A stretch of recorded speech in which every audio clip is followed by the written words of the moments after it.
Yeah, I did get a bit of stick, I'm not going to lie. And I probably still do get some stick from those Blues fans, but you expect it, and I don't mind that, fans are entitled. You're in a list of managers that have played for both Birmingham and Aston Villa. Do you know the other two managers from the men's game? Oh, God. Alex McLeish and Steve Bruce. I mean, if someone did it now. One night, my daughter said to me, Mum, am I off tomorrow? And I said, you are, baby, it's Saturday. And she said, are you off? And I said, no. And she said, well, when am I going to have a day off with you? And that was kind of the start of it. I think it comes hand in hand, right? Because you're essentially not there for your daughter, which then starts to weigh you down. You then get more tired mentally and physically, and you're done in, and you're questioning, well, I should be at home with my daughter. I've missed a dance show today. I've missed a parents' evening. They're tough. My first question is very much around the current YSL. 6 games in so far. How have you found it, and what do you think of the standard? It's been interesting. It's been very different, I think, to probably what we envisioned in the summer. I think with teams that have invested, and I think there's obviously been one sacked already, and some managers under pressure as well. So it's you don't expect that so early. So that's been interesting. But look, I think now the WSL is growing at a rapid rate. All eyes around the world are on it. So naturally, it's going at a rate where there is going to be that scrutiny. But certainly, look, I think I don't know if we expected Chelsea to be as ruthless and as they have been. And Sonia's obviously picked up Emma's reins and taken it to a new level. And I think that they've been frightening. I think City have been unbelievable as well. So yeah, I think it's been an interesting start, but one season I think will be fascinating. You mentioned the element of investment and new ownership models that are happening within the women's game so far, and how it might continue in the future. Where do you see it going? How do you see the rapid infrastructure going there in terms of the investment and everything surrounding it at the moment?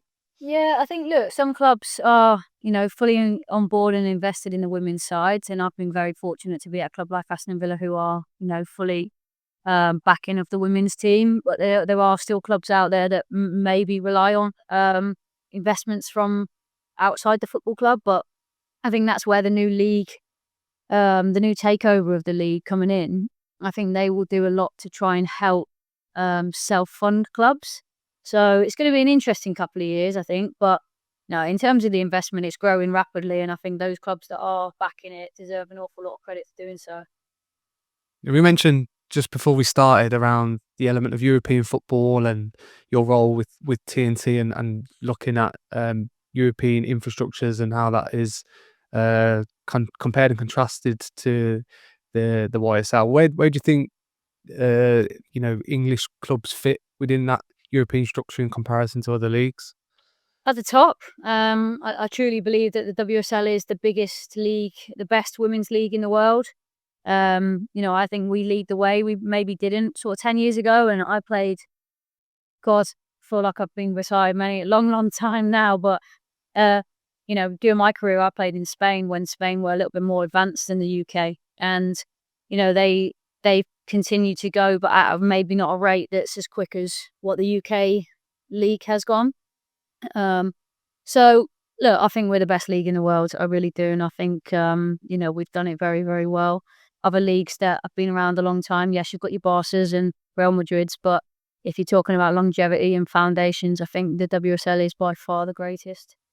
Just on that then, and if I bring you back to your early beginnings then, Carla. So how did football become a passion for you growing up, and where were you inspired to partake in the game? You know what? I grew up with very little, and we grew up on this council estate in Torquay, which I think shaped me. It was all the boys were climbing over the school fences to go and use the football pitch, and I used to join them. And yeah, you know what? We in the middle of the estate, we had a big grass patch, albeit when I say kicking uphill, I mean nowadays it'd take me some time to be running up and down those hills. But yeah, it was jumpers for goalposts, and grew up playing with the boys naturally because there wasn't really a thing back then. And yeah, just got a love for it. I think everyone I hung out with, all my friends, were boys, and they all played football. So yeah, naturally I was playing football every day, and that was me. I loved it. How did you maybe have that persistence to keep playing then? So, if you mentioned then kind of you playing with the boys, people might see that as kind of uncalled from a female perspective, or kind of not normal in terms of what we stereotype men and women to do. How was that for you in terms of that mindset of wanting to continue to play football and enjoy it? Yeah, I loved it. I mean, it helped that I was half decent, and the boys wanted me on their team, so it probably helped. But obviously, I grew up with two older brothers, and whilst they didn't like football, there was always boys around, and everyone was playing football. So, but you know what? You know what it's like when you're younger, and you don't care what people think necessarily, do you? And if you've got a passion for something, and I used to fight with my brothers on a Saturday night so I could watch Match of the Day, and they wanted to watch some absolute rubbish on the TV. So yeah, it was just a passion from a very, very young age. Not really sure where it came from because it's not really installed into my family, but loved it from a really young age. And you mentioned your upbringing in Torquay. Do you think maybe those values have benefited you in terms of your playing days and also your managing career to kind of understand people and understand the values of kind of small communities and working class communities as well? 100%. And the biggest thing is a work rate and a mentality that you don't get anything for nothing. And we grew up with, I don't mind saying it. I think it's been very public. We were homeless for a short while. We then managed to get into emergency accommodation. You have to find a way, and what? It's a credit to my mum bringing us up, because you have to find a way. And like I said before, you don't get anything for nothing, so you have to learn very quickly how to work hard, how every single penny matters, how everything you do is important. And you can take that into playing, because I was a grafter. Some people will say I wasn't, but I was. um, where you only give 100%. I think that's important, and I think as a manager, everyone that knows me, it's about an intensity, it's about a work rate, it's about a mindset, and that's important. But the flip side of it, and something I believe probably the biggest thing, if you ask, well, when people probably talk about me as a manager, they talk about a people person. They talk about someone that really cares about individuals, cares about people over players, and that's installed from my childhood to now, and yeah, that doesn't change. When was that moment when you realised you could potentially make this as a bit of a career for yourself then, Carla? So you mentioned growing up in Torquay and then getting the opportunity to play at the high level. When was that moment for you? I think I was coming to the end of my playing days. I'd had a couple of spinal operations, and where the doctors basically said, give it up, and I didn't, and I kept going. And then I left Sheffield FC, and I thought, have I got one more season in me in the WSL2 at the time it was, with Donny Bells. And I went training with Donny Bells at the time, who, a top side. And I got in the car on the way home, and I had a voicemail from Kevin McCabe, who was the owner at Sheffield United. And I'll be honest, I remember exactly where I was on the M18 heading back towards Sheffield from Doncaster. And I remember thinking, what's he calling me for? So I called him back, and he's, and very well, long story short, he basically said, look, we want to invest into a women's team. There's a bit of there's a bit of a shell, there's a team, but they're in a lower division.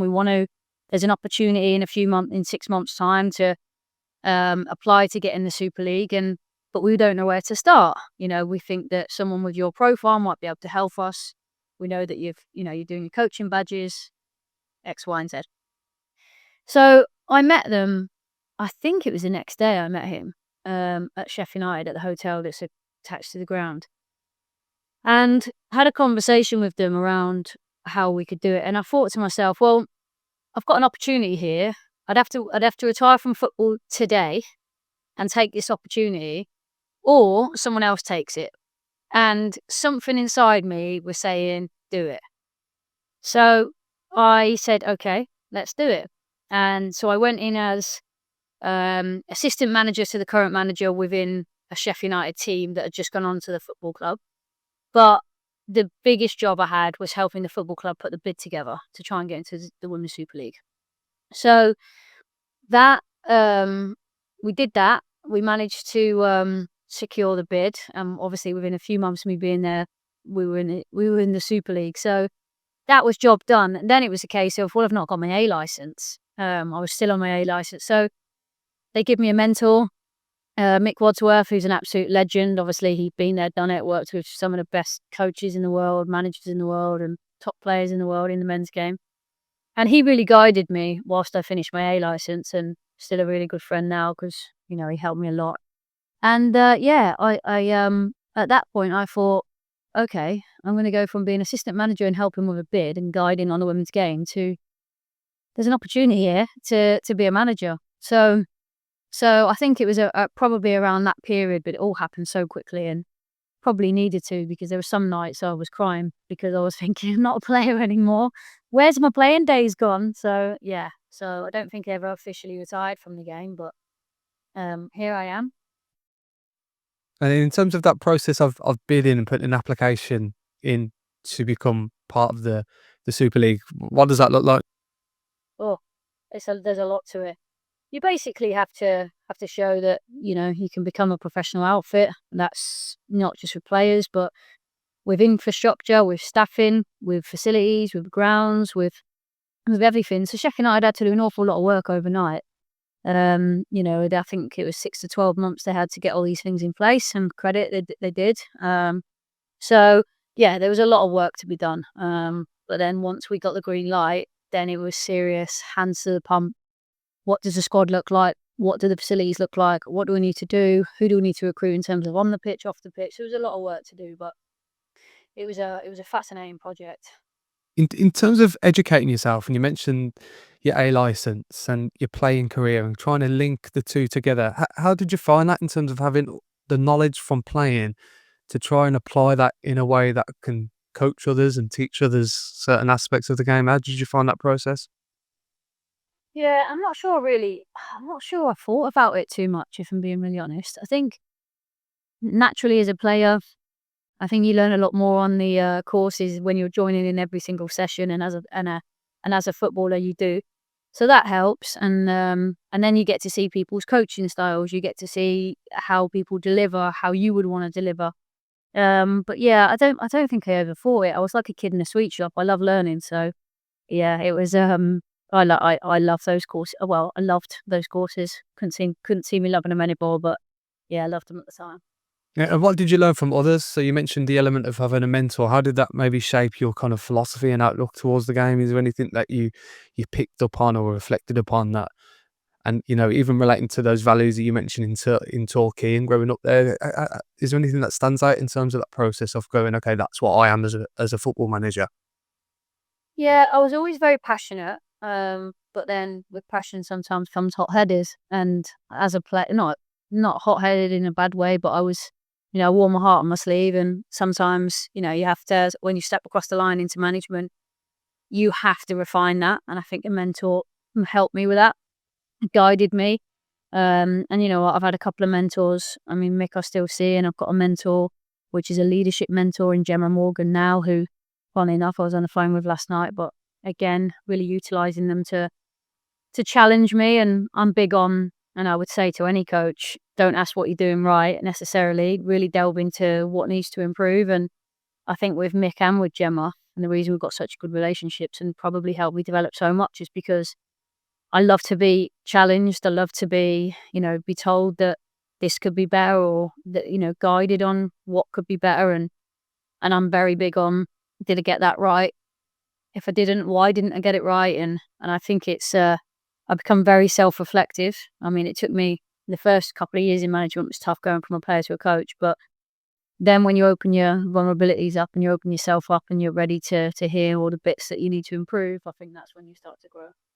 Definitely, in terms of that transition, did you feel like maybe at the early stages of your journey there that you kind of needed to know all the answers, and obviously in terms of that experience, you've probably been more open to actually learning more and realizing that you can delegate certain responsibilities? I'm just interested on that because it probably is, and again, tell me if I'm wrong, a sense of not insecurity going into a new role and kind of wanting to impress and wanting to do well, but also at the same time understanding kind of the experiences and knowledges that you have to try and implement a structure and a system that's successful. Did you find that during your early stages in management? Yeah, you've hit the nail on the head. I think people, definitely myself, and I know that others do it as well.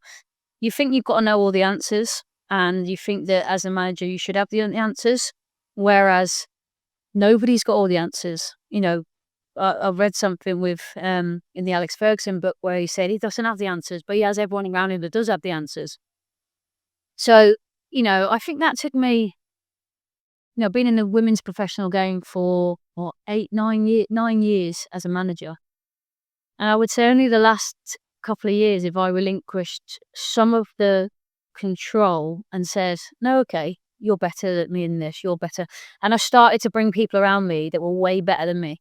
And I think that was really important, because before I thought that I had to be the one that had the answers. I needed to be the best in delivering X, Y, and Z.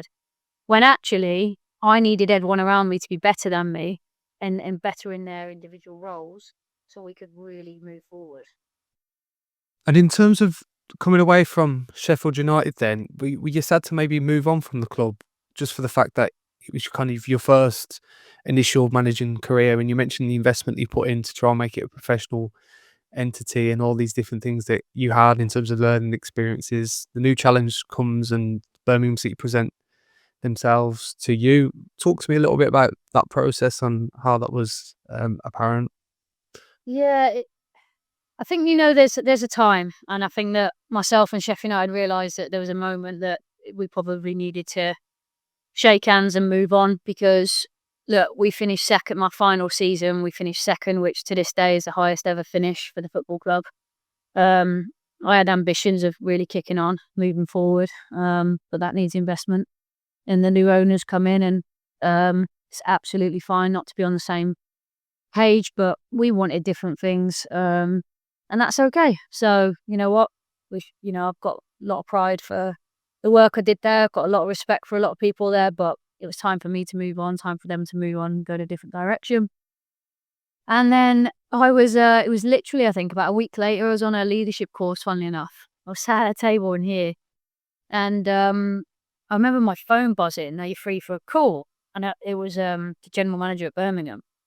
So I got on a call, and I would say 3 days later, I was in charge. But it was a funny one, because everyone said, "Don't do it, don't touch it." Obviously, it could be the last of you.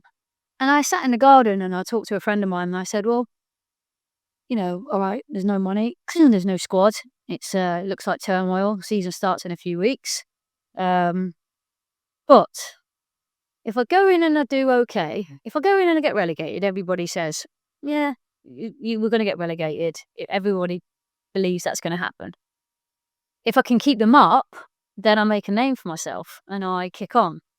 So I thought, it's win-win. No one's giving me, if I go in, nobody's giving anyone, whether it was me or an experienced manager, at that moment, nobody had given Birmingham a chance of staying in division. So, of course, I said, all right, let's do it. So off I went, and unbelievable year. It was tough, like a fish out of water going into the WSL, not just going into the WSL, but going in with absolutely nothing, no infrastructure, no money, no players, no staff. And, we had to quickly assemble. They had a core group, which were exceptional players, because Birmingham historically have been unbelievable in the women's game. So they had a core group of players. They just didn't have a squad. And then there was a lot of things happening off the pitch. And so we had to quickly get on the phone to Emma Hayes, get on the phone to Joe at Arsenal at the time, and say, give me your best young players that you need to come and play on loan. So we got in Ruby Mace, we got in Emily Murphy, we got a few of the kids in. Didn't cost us a penny. Added to numbers, give us a bit more. And then I called a few players that needed an opportunity, and I said, no one's going to give us a chance. Backs against the wall. You want to prove yourself. You want to go and show that you can play at this level. Let's go. So we assembled an unbelievable group of human beings, and who looked after each other, who fought for each other, who knew that we all had each other's backs on and off the pitch. Players, staff, all going for the same thing, and that was to prove everyone wrong to stay in the division, and we did that. And I would say, despite publicly everyone seeing there was lots going wrong off the pitch, I would say it was a year that I'll never forget, because the group we had was something special. Did you think that's sad to see? You mentioned the element of Birmingham City being up there historically in terms of the women's game, and then you mentioned the element of off the pitch stuff and the situation that you're in. Do you feel that's sad when you look at that from, maybe from a neutral perspective, considering the nature of your experiences within the women's game and where it's kind of ended up, and obviously they're on a bit of a better trajectory today, but just interested on your thoughts as a whole. Yeah, look, it was sad, but sometimes, when you can only control what you can control, and if there's things going on off the pitch with ownerships changing or issues with that, that's not something you can control. You can definitely try and get them on side to help you, but um, it was sad to see them drop. But look, they're in a very good place now. They've got good owners, they've got a good manager, they've got a good group. And they're obviously knocking on the door to get back in the WSL. I think if they do get back, which I can see happening this year, um, I think they'll stay there, and I think that's good for certainly the Midlands. Be great for the derby. So yeah, I think it happens in the women's game. In terms of your management and leadership, then, Carla, in terms of that spell at Birmingham, so just on, you leading down in terms of trying to bring a team together and try to bring in youthful players, and you mentioned the core group and trying to build a kind of momentum to to try and be successful and try and stay in the league, which was just probably your key performance indicator going into that season. And then you mentioned the element of ownership and kind of that lack of alignment in terms of what you want to do, but what they might have in mind for the football club. How do you deal with that in terms of you're responsible and you're kind of the face of Birmingham City women's football team, and then the ownership is kind of has its problematics and it's impacting everything that you have to try and control. And you mentioned the controllables that you're trying to bring to the football club. How would you deal with that in terms of leading up as well as leading down? Yeah, it was fascinating because I took the job knowing that it wasn't all rainbows and butterflies. So I took it knowing the situation. However, in a normal circumstance, you would really delve into it and you probably wouldn't take it. Hence why, let's be really honest, was I top of their list? They were absolutely not. I was probably their last choice, but actually it ended up being a good choice for them. Little did they know because I was in a bit of an unknown, but so I think once I got in there, it's an opportunity. There's problems, but it's how you can fix them. I'm very big on communication. I knocked on the CEO's door, asked for 2 minutes. He said he didn't have 2 minutes. I said I would really like 2 minutes, and in no uncertain terms. And I was in his office for 2 hours. We ironed out a lot. Left with a lot of respect for one another.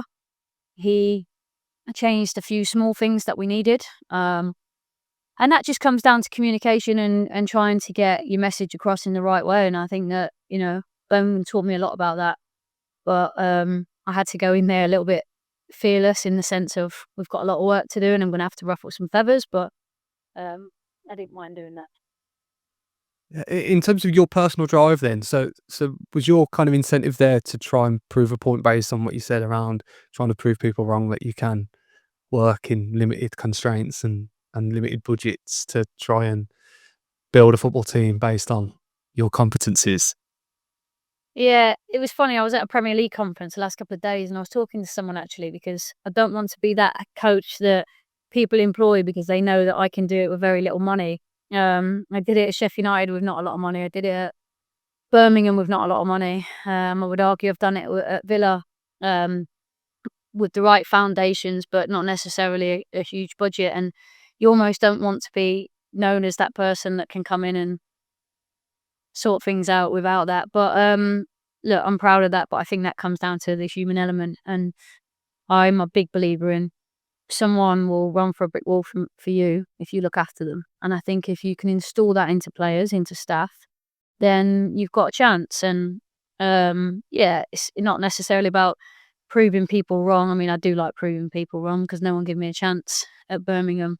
Um, but it was more about how can we get the best out of these people to give me what I'm going to give them.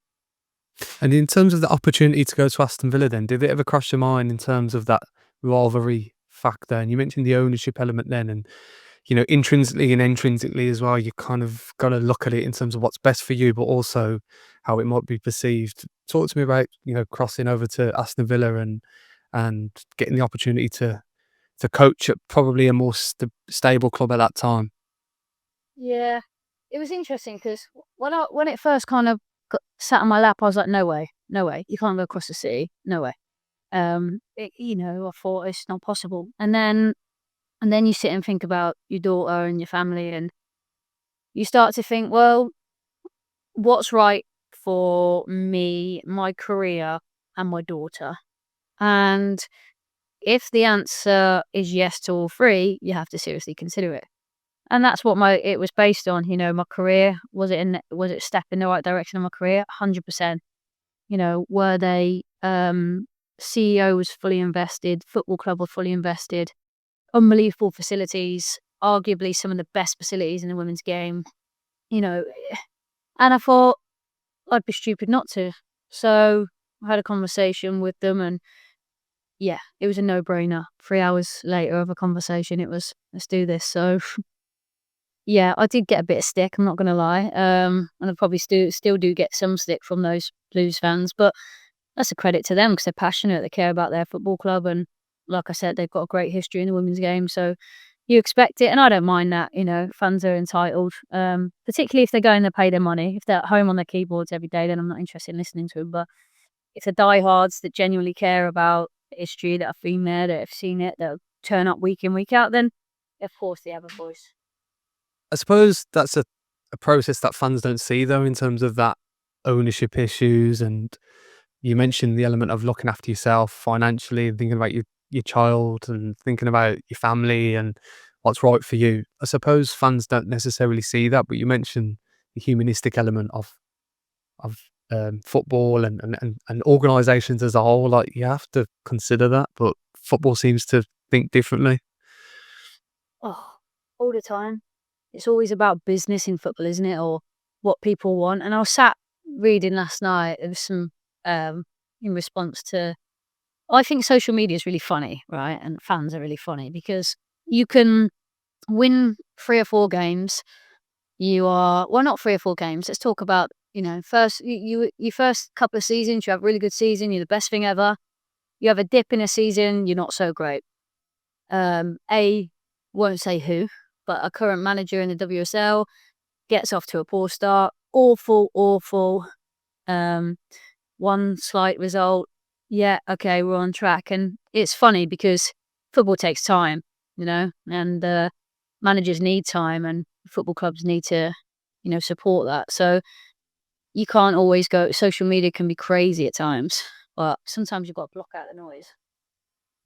You're in a list of managers that have played for both Birmingham and Aston Villa. Do you know the other two managers from the men's game? Can you name them? That have managed. Yeah. Oh God, Gary Megson. No, he was at West Bromwich Albion and Bolton. So the two managers, Carla, that you're in with are Alex McLeish. He went from Birmingham to Villa, and Steve Bruce. He managed Villa later on in his career as well. So you're in a good group of managers there. I mean, if someone did it now from like City to United or United City or something like that, it would be very different to what it was 5 years ago. Yeah, I suppose the context is different as well. So I think just on reflection. So I'm a Birmingham fan, and on reflection of you even doing that, like, the ownership at Birmingham was shocking, really, and there was fan protests, and there was everything going on around the football club and the turmoil, and it was evident, if you look at where the infrastructure is going now, and for example, even the stadium was closed for a bit, weren't it, with the previous ownership? It's understandable. Yeah, I mean, you look at the new owners now, and they really are looking up. They've got a great young manager in Amy Merrick's, got Hope Fowl, director of football. They've got some quality youth players as well as senior players, and they're in a really good position. But the men are in a good position too. So I think that I think all of a sudden they've got owners that care, and I think that's really important. But don't just care about the men's first team, care about the women's first team, the academies. And I think that's hugely important. And I think they're in a good position to really look forward. So as a Birmingham City fan, I'm sure you're a little bit more hopeful than you were a few years ago.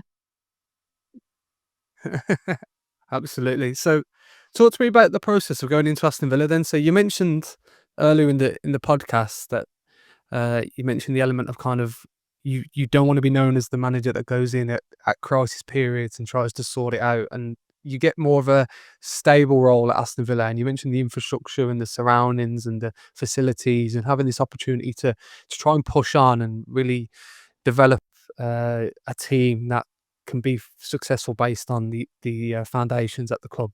Talk to me about that role and how that was for you going into that environment where you have maybe different motivations to try and build a team.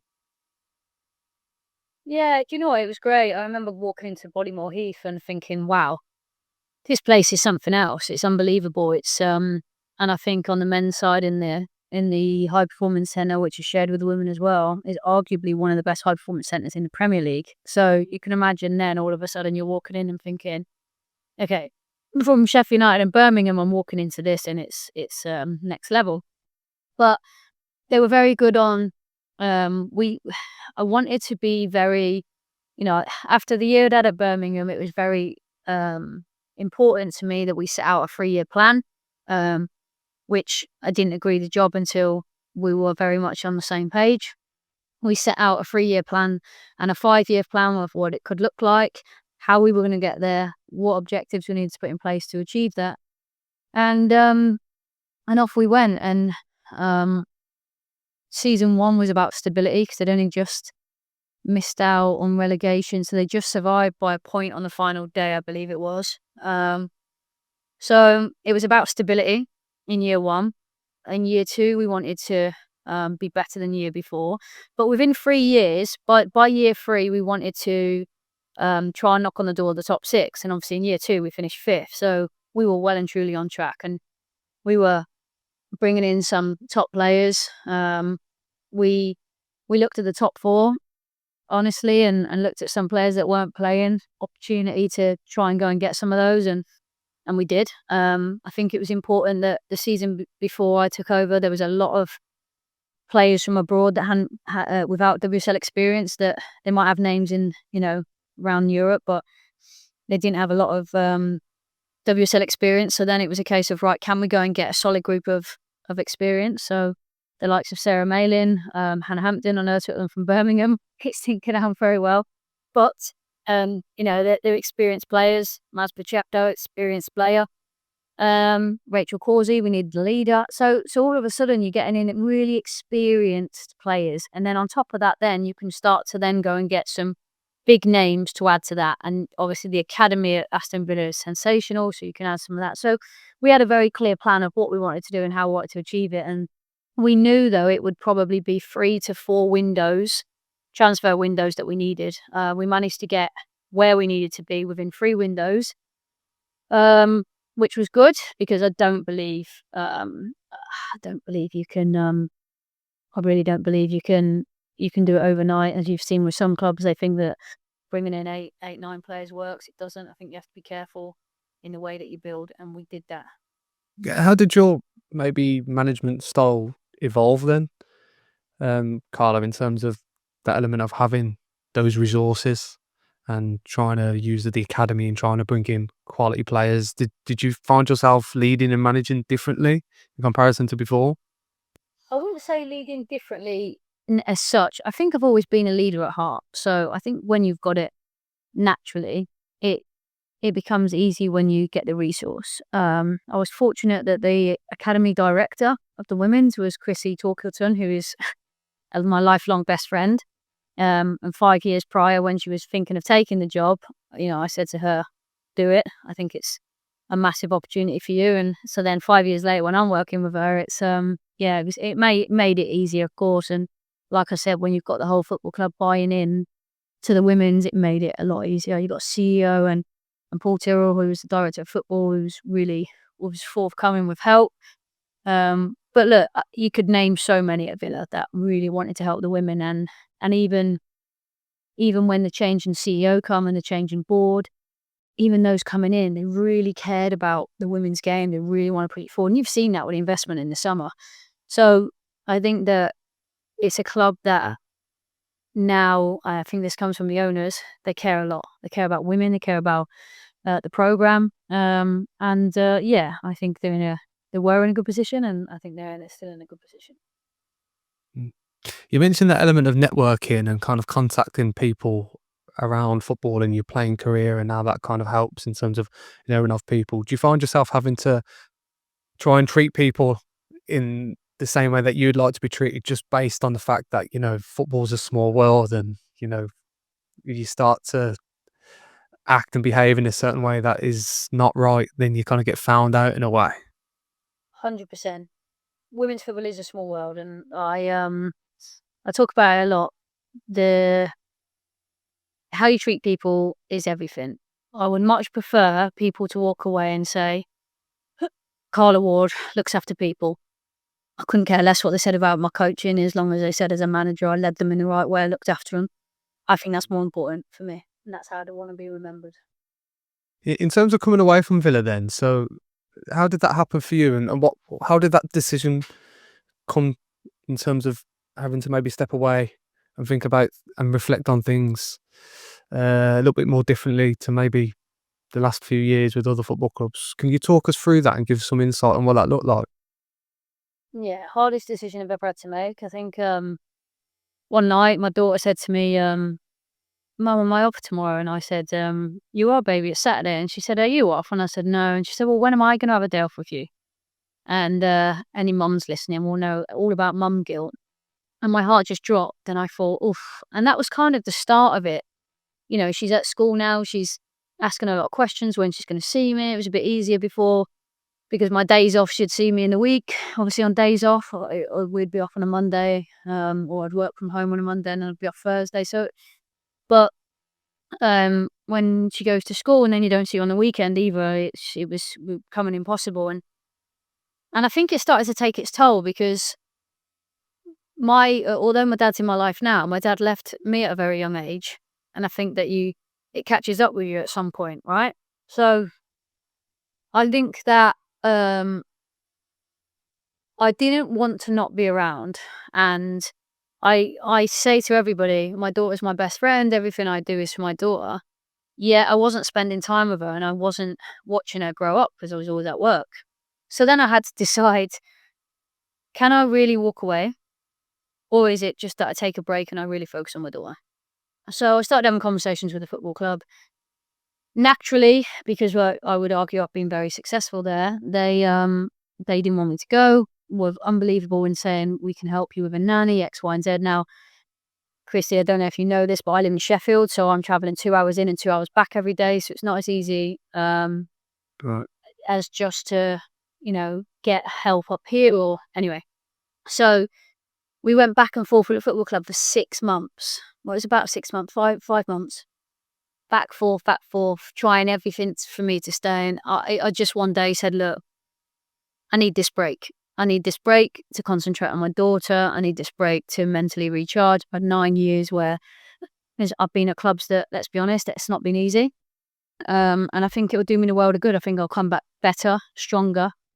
And I can prioritise my daughter. So I did that. And yeah, up until probably last week, I was like, best decision I've ever made. And then last week I'm thinking, oh, I miss it a little bit. So I've had to, look, I spend a lot more time with my little girl now and I love it.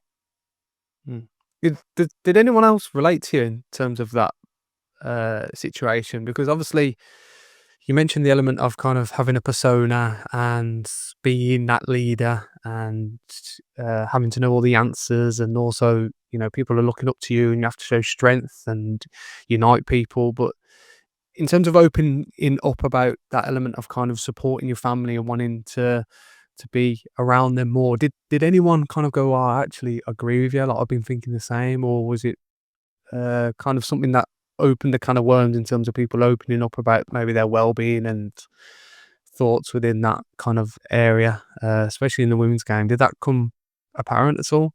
There isn't many single mums in the women's game. Obviously Emma Right. Hayes, but she was vocal with her reasons as well. Seeing Harry more, international football allows that. So let's be really honest. I think international football would suit me better. So who knows? But yeah, I think it's really tough to be a single mum and juggle a job like that. Yeah, I heard Amy Merrick's talking the other day on an interview around, I would love to have family and I'd love to have kids, but you can't in this job. And I thought, it's really sad that, isn't it? Because it's the best job in the world having kids, and, it's the best thing ever, but you are restricted, sadly. Um, I think that's maybe the problem with football in a way, is that we've got this perception. We mentioned fan behaviour then earlier in the podcast, but we've got this perception that football's great and it's glamorised and it's glittered, but actually these intricate things that we've mentioned around the kind of that sacrifice in terms of your child and that element of commuting 2 hours is just something that we don't even think about, and is not really taken seriously. Yeah, yeah. I mean, it's interesting because despite I've spoken about it an awful lot in the last 3 years, when I left, and a lot of the interviews were about how did you maintain that for, 200 miles a day, 4 to 5 hours in the car every day. And fans were like, "Wow, really?" And I'm thinking, "Well, yeah, nobody sees that side of it." You leave your house at 5:30 in the morning, you might get in the next day at 11 o'clock at night. Because if you're finishing late, you're just gonna stay in the hotel, and then you go again, and then you go home. Yeah. Did you maybe feel away from your daughter that you were maybe coming and coming into maybe a burnout, psychological burnout within that process? Because you mentioned the drive and back and forth and all those things there. Yeah, I've been quite open about that. I think that mentally I needed the break, physically I needed a break. Whilst it was a lot around my daughter, I was not coping with. I think it comes hand in hand, right? Because you're essentially not there for your daughter, which then starts to weigh you down. You then get more tired mentally and physically, and you're done in, and you're questioning, "Well, I should be at home with my daughter. I've missed a dance show today. I've missed a parents' evening. They're tough." So then it takes a strain on your mental side, and it all comes hand in hand.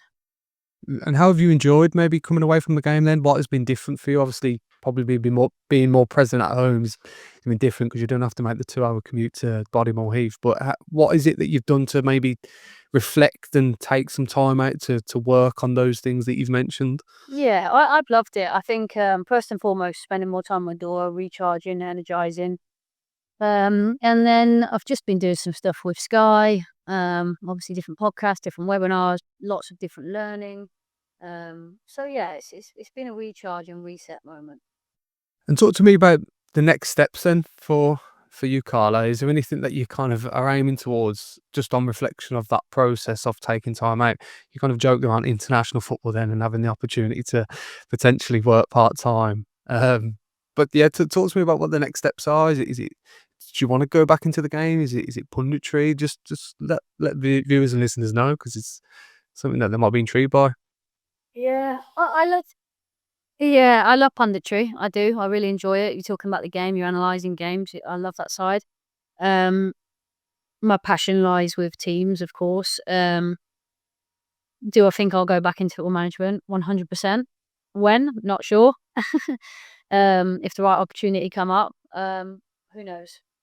And finally, for final question, I always ask my guests to kind of look back and look forward. And I think we've kind of reflected on your career so far, Carla. But in terms of that kind of process of reflecting and coming, say for instance, and again hypothetical, retirement comes along and someone is kind of asking who Carla Ward was. What would you define yourself to be, and how would you like to be remembered?